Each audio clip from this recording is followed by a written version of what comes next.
horas e 25 minutos, nós vamos dar início à apresentação do trabalho do nosso estudante Luciano Nasso. Você tem 15 minutos para fazer a sua apresentação e depois a banca passa a fazer as suas arguições, ok? Boa sorte, Luciano. Muito obrigado, boa tarde a todos. Quero agradecer a presença de todos aqui e vamos começar a nossa dissertação. Quero agradecer a minha orientadora, a professora doutora Sandra Regina Luz Inácio, que esteve conosco diuturnamente nesse trabalho. Muito obrigado pela sua presença. E vamos iniciar, que eu quero conversar com vocês a respeito da frase de Arthur Schopenhauer. Ele diz o seguinte: toda verdade passa por 3 estágios. No primeiro, ela é ridicularizada. No segundo, ela é rejeitada com violência. No terceiro, ela é aceita como evidente por si só, por si própria. Vocês vão entender durante a nossa explanação o que significa essa frase profundamente, porque nós vamos falar sobre glândula pineal. E quando eu falo sobre glândula pineal, eu percebo que ela foi um tempo rejeitada pela ciência. E nesse momento, nós estamos fazendo um alerta para que a própria ciência volte a prestar atenção na glândula pineal. Porque ela se perdeu no segundo momento, quando ela foi rejeitada com violência e virou uma parte de misticismo. E as pessoas ficaram com medo da glândula pineal. E agora nós podemos mostrar cientificamente os benefícios que a glândula vai trazer. Para que a gente possa falar um pouco sobre a glândula pineal, eu quero colocar aqui a respeito do como que é a nossa realidade. Tudo aquilo que eu vejo, eu crio. Nós sabemos que tem alguma coisa errada com a gente quer seguir à frente. E nós não conseguimos dar esse passo à frente. Portanto, a gente sabe que tem alguma coisa errada, mas não sabe aonde. E eu digo assim, nem tudo aquilo que eu quero, eu faço. Por quê? Porque aquilo que eu vejo, eu crio. Dependendo do meu pensamento, eu transformo a minha realidade. Então nós estamos voltados nesse trabalho porque justamente começou com René Descartes, aonde ele diz o seguinte, quase semelhante ao que nós estamos falando aqui agora, que a única certeza é que duvido, e se duvido, eu penso, e se penso, logo existo. Então ele fala da existência. Então como que o ser humano pode existir a partir do próprio pensamento? Né? Aí vem a teoria dele, que é o do dualismo de Descartes. Quando ele ilustra esse dualismo, ele fala que os impulsos eletromagnéticos são transmitidos pelos órgãos sensoriais para a epífise do cérebro e de lá para o espírito imaterial. É aqui que a gente começa a mostrar também como que René Descartes começa a trabalhar esse pensamento. Ele fala que a glândula pineal é onde a informação ela é centralizada. Ela é processada e enviada como mensagem para as outras partes do cérebro e do corpo. Aqui eu fiz uma ampliação da glândula pineal para que vocês tenham ideia de como que ela é muito pequena, a glândula pineal, ela é do tamanho de uma ervilha. Mas aí, nesse desenho que nós estamos colocando, nós ampliamos para que vocês entendam. As informações entram pela glândula pineal, através dos cristais de apatita, que fazem contato com as ondas eletromagnéticas do universo, e ela é como se fosse uma central, realmente. Ela capta a informação, e essa informação, ela faz uma tradução para o nosso cérebro das ondas eletromagnéticas que estão sendo recebidas. Porque o cérebro não entende essas ondas eletromagnéticas e ele precisa ser traduzido pela glândula pineal. No slide mais à frente, nós vamos dar mais detalhes sobre isso. Só para que vocês tenham uma ideia, volto a repetir, ela tem o tamanho de uma ervilha. E a quantidade de sangue dentro da glândula pineal é maior do que a quantidade de sangue que existe nos rins. o fluxo sanguíneo é muito forte. Vocês podem ver que entra sangue venoso e sai sangue arterial. Quando esse sangue ele vai transmitir através dos cristais de apatita, quando o Dr. Sérgio Felipe de Oliveira fala muito bem disso na tese dele, que vai vir a tradução. Dr. Sérgio Felipe de Oliveira, um profundo estudioso da glândula pineal, e ele realmente mostra como que isso é possível. A glândula pineal ela está bem no centro do cérebro. Ela é como se fosse um olho vestigial. Nem tudo aquilo que entra de luz na glândula pineal vai para os olhos. Ela vai para a glândula pineal justamente para desenvolver o que é dia e noite, e assim ela sabe quando ela tem que liberar a melatonina, que é muito ideal para o sono.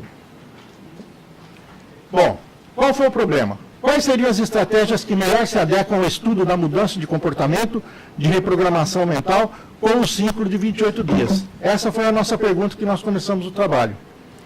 Na justificativa, nós vimos que é importante auxiliar o coach a identificar no coach comportamentos que precisam ser mudados, ajudá-lo a reprogramar o coach e ser um profissional diferenciado do mercado, e também mapear o que nós precisamos fazer especificamente para a mudança de comportamento do coach. Vocês sabem que quando se fala em mudança de comportamento, não é fácil trabalhar com isso. No meu trabalho, eu falo que é a mudança de comportamento em 28 dias. E aí, por que eu falo para vocês que essa mudança é de 28 dias? É porque é o ciclo que funciona a glândula pineal. Tinha-se uma ideia de um mito que cresceu através do Dr. Maxwell Maltz, em 1989, que era 21 dias. E aí a maioria das pessoas começaram a copiar 21 dias, 21 dias, 21 dias. E nós percebemos que a glândula pineal funciona em 28 dias, porque ela trabalha junto com o ciclo lunar. E o ciclo lunar é de 7 em 7 dias. E nós temos 4 luas, 7, 14, 21 e 28. Portanto, 28 é um mês lunar. Então, esse ciclo se completa perfeitamente em 28 dias. Bom, aqui nós temos o slide em inglês, e aqui agora eu vou passá-lo em português para que vocês entendam melhor. Para poder entender isso, nós tivemos que pegar a estrutura da psique de Freud, que todo mundo conhece, que é aquele famoso iceberg consciente e inconsciente, mas que tem um grande problema. Eu sempre tive esse problema, o autor sempre teve esse problema, de entender consciente e inconsciente, como é que ele funciona, porque você tem um iceberg e isso você tem que passar para o cérebro. Então, diante dessa pesquisa, nós estudamos bastante isso e fizemos a nossa estrutura da psique da Nasso System, que ela consiste do quê? De consciente. Tudo que está à nossa frente é o nosso consciente.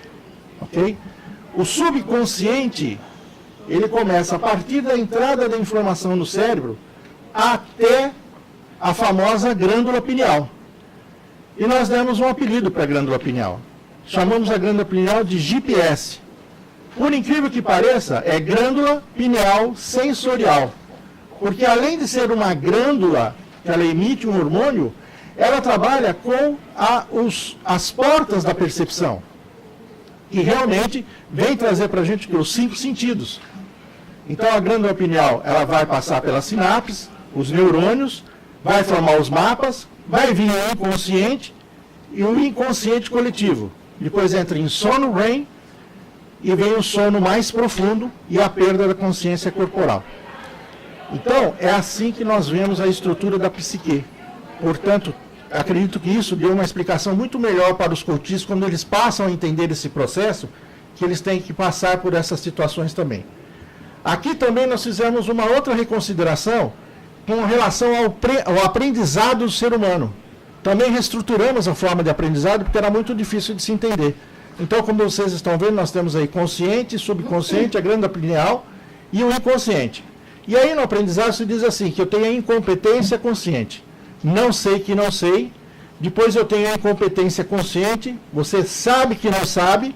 E eu tenho também a competência consciente. Você sabe que sabe, está fora do consciente. Você tem essa noção. Mas acontece que você tem que pegar essas informações e fazer um loop dessas informações. Ir no consciente e voltar a trazer para o inconsciente. Ir no consciente e trazer para o inconsciente. E aí eu chamo isso de loop do aprendizado. E nós vamos fazendo esse loop várias vezes, e aí nós vamos trabalhar a mãe do aprendizado, que é a repetição espaçada. Quanto mais você vai repetindo informação, mais você vai gravando o processo da sua grândula pineal. Bom, qual é o objetivo geral do nosso trabalho? O nosso trabalho era um trabalho de 28 dias, fazer uma reprogramação do coach, né? E esse processo de reprogramação, colocar em contato o coach e o coachee, e nesse processo tem que ter treinar, orientar, plano estratégico, programação, objetivos e relatar experiências. O mais importante que nós vimos, que nós conseguimos descobrir aonde estava o agente sabotador, aonde estava o grande agente sabotador, e também trabalhando as questões de crenças limitantes.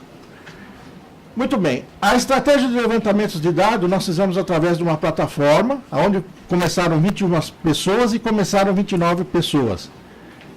A natureza é uma natureza quantitativa, visto que estamos buscando uma amostragem da experiência que será mais próxima da realidade possível. Porque já que nós estamos falando em realidade, nós temos que ter essa experiência muito próxima. E o delineamento foram realizadas reuniões semanais. A cada 7 dias eu fiz uma reunião semanal com os coaches e passando para eles como deveria ser esse procedimento, né? Aqui nós temos a metodologia. Os coaches receberam um e-book com instruções, material de apoio, vídeo, áudio e texto. Está completo esse material, muito bacana. Questões para serem respondidas diariamente. E que ele sabe, realmente o coach sabe exatamente qual é o próximo passo que ele vai tomar amanhã, ele não fica perdido. Então, com isso, ele começa a ver as mudanças de comportamento nos 28 dias. Existem alguns momentos que o coach para, mas aí é a questão do agente sabotador que entra nesse processo. Os resultados, como vocês podem ver, nós começamos com 91 pessoas. Na primeira semana, nós já tivemos uma desistência de pessoas, porque quando você fala em mudança de comportamento, existe o medo. E o agente sabotador começa a atuar. E as pessoas já desistiram. Aí foram para 68, na segunda semana, na terceira semana 62, nós terminamos com 29 pessoas.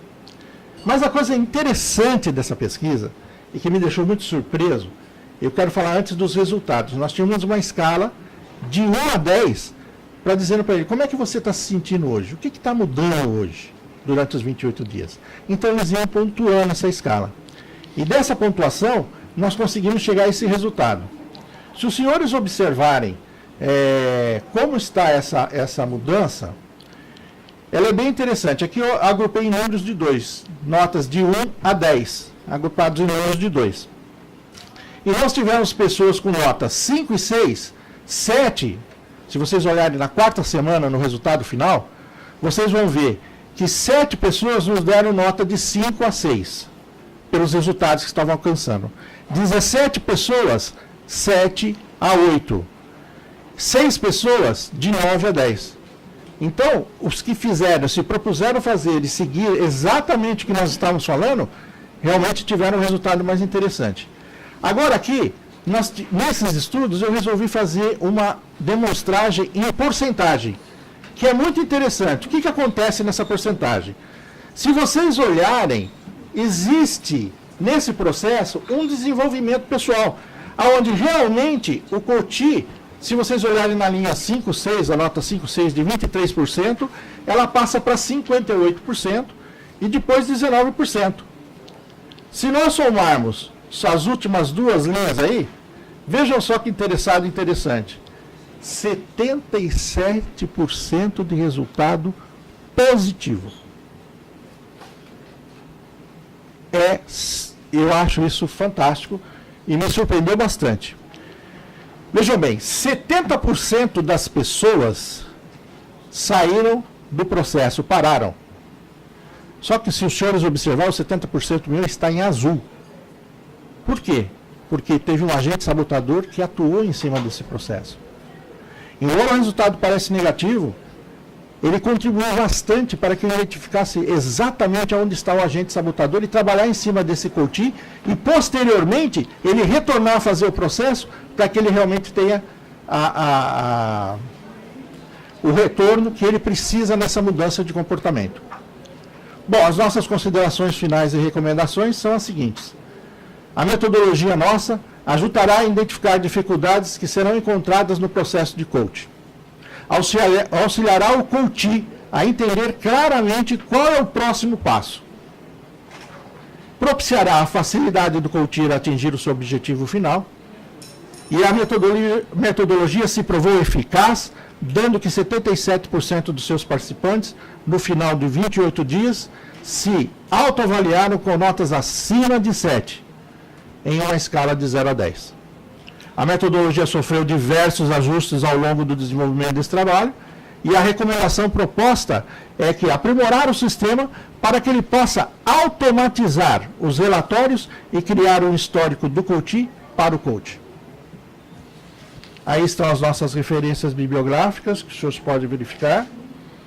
Eu quero agradecer primeiramente a Deus, quero agradecer à banca por ter nos ouvido atentamente, quero agradecer à minha família, que teve um apoio incondicional, a doutora Sandra, que esteve comigo nesse tempo todo, e quero agradecer aos meus coaches que participaram, fizeram, me questionaram, me desafiaram nesse processo, e eu quero só dizer muito obrigado e gratidão eterna.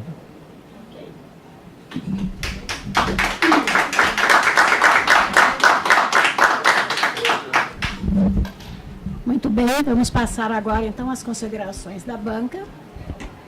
Você já terminou a sua apresentação. Eu vou pedir então, em primeiro lugar, professor Dr. Henrique faça as suas considerações. Sim, senhora. Porque, por sorte, alguma coisa deu certo, que nós dois estávamos na sua banca de qualificação. Mas tem Deus aí, né? Tem, muito mais. Tudo bem. Boa tarde, Luciano. Boa tarde, professor Danilo, professora Fátima, professora Sandra. A gente esteve junto já há muito tempo trabalhando nisso aqui, né, Luciano? Verdade, doutor Henrique. Desde as primeiras aulas de metodologia. E aí, como o chato do pedaço, tem uns negocinhos aqui que a gente precisa consertar. Né? Principalmente porque esse trabalho seu, eu tenho certeza que ele não vai parar aqui. E a sua pretensão é que isso se torne uma publicação em breve.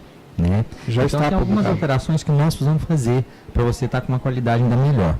Uma coisa que eu senti falta, e a gente conversou muito sobre isso nas nossas aulas, seu estudo de caso, ele seria mais interessante se você trabalhasse com a comparação, sabe? Por exemplo, eu tenho o coach A, o coach B e o coach C. E a aplicação do Naso System nesse coach teve esse resultado. No coach B teve esse resultado. No coach C teve esse resultado. Acrescente isso. Sim, senhor. Sabe? Isso vai te dar um enriquecimento no trabalho valoroso. Porque quem lê o seu trabalho aqui vai boiar, não vai entender. Né? Porque ele não conseguiu perceber, não tem essa intimidade. Porque quando a gente tem intimidade com o tema, a nossa percepção é que a partir daí todo mundo tem a mesma intimidade, tem o mesmo entendimento. E não é. Você está criando uma fonte de pesquisa bibliográfica. Então você precisa trabalhar com esse aspecto. Isso vai te dar um enriquecimento fantástico no trabalho. Sim, senhor. E uma coisa que eu li na sua conclusão, e eu aprendi com a sua orientadora, né, nas bancas que fizemos juntos, e é uma coisa que ela fica em cima, e eu aprendi a ficar em cima também. Né? Na sua conclusão, você me traz uma sugestão a respeito do Naso System, mas você não traz uma sugestão para o geral, né? Para a aplicação do geral. O que ela vai trazer de modernidade no dia a dia do indivíduo?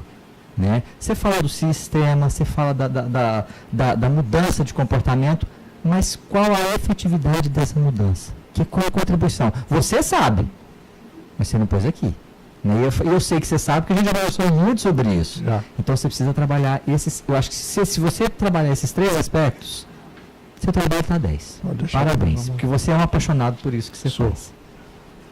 Muito obrigado. Muito obrigada. Vamos passar agora então a palavra ao nosso colaborador aqui na banca, o Dr. Danilo Polanco.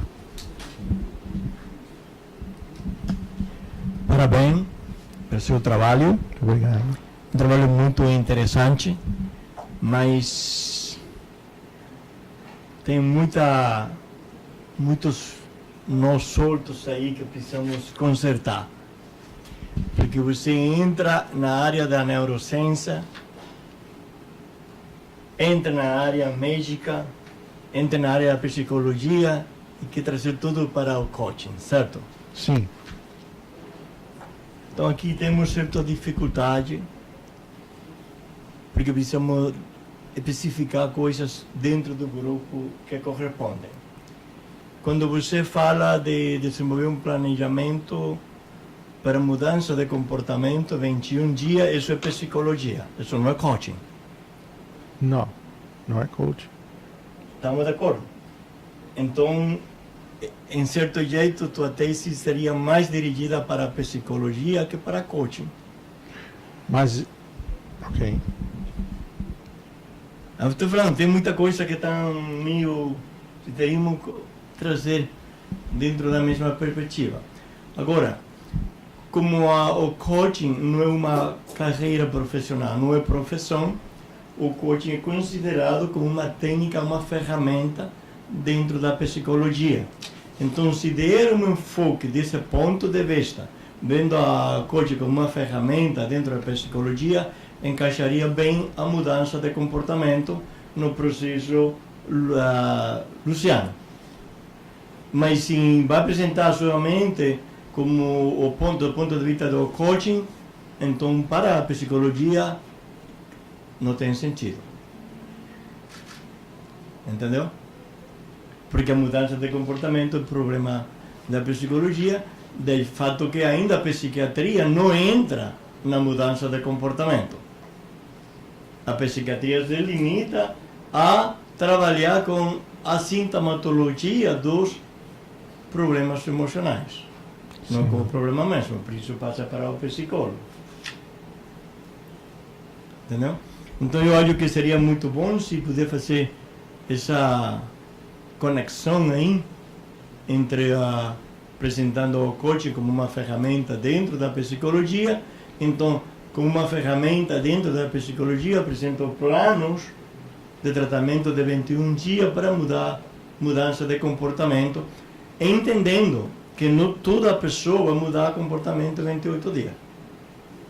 Não. Isso vai depender de outros fatores que contribuem com o problema do comportamental do indivíduo. Sem dúvida, por isso que eu disse na pesquisa que existe o agente sabotador. Sim. E muitos pararam. Sim.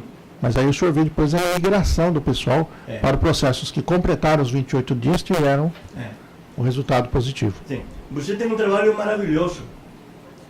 Fez um trabalho maravilhoso. E eu acho que temos dado certo acompanhamento aí, temos falado muito no consultório, é extremadamente importante. Mas, ao mesmo tempo, eu falei que precisaríamos delinear uma coisa específica para encaixar dentro da área psicológica. Sim, senhor. Tá bom? Pois não. Parabéns. Muito obrigado. Passamos agora, então, a palavra à orientadora, professora doutora Sandra Regina da Luz Inácio. Obrigada, boa tarde, doutor Polanco, boa tarde, doutor Henrique, doutora Fátima, obrigada por estar aqui, Luciano, parabéns. Esse trabalho, para mim, assim, foi um presente de Deus, mesmo porque quando a doutora Josi me passou a orientação e quando nós conversamos, Luciano e eu, nós vimos que nós podíamos estar mudando a vida das pessoas, as quais elas realmente quisessem, porque não adianta a gente tentar mudar um comportamento se a pessoa não quer. Isso nós temos que respeitar. E principalmente, eu acho que daí, até nós conversamos, e ele decidiu fazer um livro que eu achei maravilhoso, para que isso fosse não só para o núcleo onde ele trabalha, os pacientes dele, mas que fosse isso para o mundo. Para que quem realmente tivesse a necessidade de mudar, tivesse a vontade, né, de mudar e melhorar, não só o comportamento seu, mas o comportamento de um modo geral com as pessoas, pudessem estar bebendo um pouco, né, desse maravilhoso trabalho que o Luciano fez. Todos esses ajustes, e aí eu peço também a ajuda de todos vocês, para que para o doutorado viesse uma coisa assim muito mais forte, uma coisa muito mais concreta, para que efetivamente nós juntos pudéssemos estar mudando realmente o comportamento da grande maioria das pessoas que sofrem nesse mundo, né? E foi assim um grande presente. Obrigada, Luciano, né? Eu acho que foi um presente de Deus. Parabéns mais uma vez. A gente nessa vida tem que estar sempre aperfeiçoando, melhorando, mas eu acho que o primeiro passo você já deu. Aliás, não só o primeiro, para mim foi o segundo, o terceiro, faltam mais alguns, mas eu acho que a maioria dos passos você já deu. E eu só tenho a agradecer principalmente ao doutor Polanco, que foi meu orientador e que meu amigo, que eu adoro muito, ele, a Branca. O Henrique, então, nem se fala, né, Henrique? A gente não tem se visto, mas ele sabe a minha admiração profunda que eu tenho por ele. A Fátima, então, que é minha irmã, ela não é uma amiga, ela é uma irmã. E a banca, eu acho que foi, assim, providência de Deus. Pessoas que realmente querem não só melhorar, mas ajudar. E assim, a gente conta com todo mundo para que possamos futuramente melhorar muito isso e o que a gente almeja, né? Melhorar a vida das pessoas. Muito obrigada mais uma vez. Obrigada, Fátima. E que Deus abençoe todos vocês. Obrigada. Bom, Luciano, agora faltou um pouquinho, que eu tenho minha contribuição para você. Tenho que agradecer também a todos aqui a presença do nosso amigo, orientador, professor, doutor Danilo Polanco.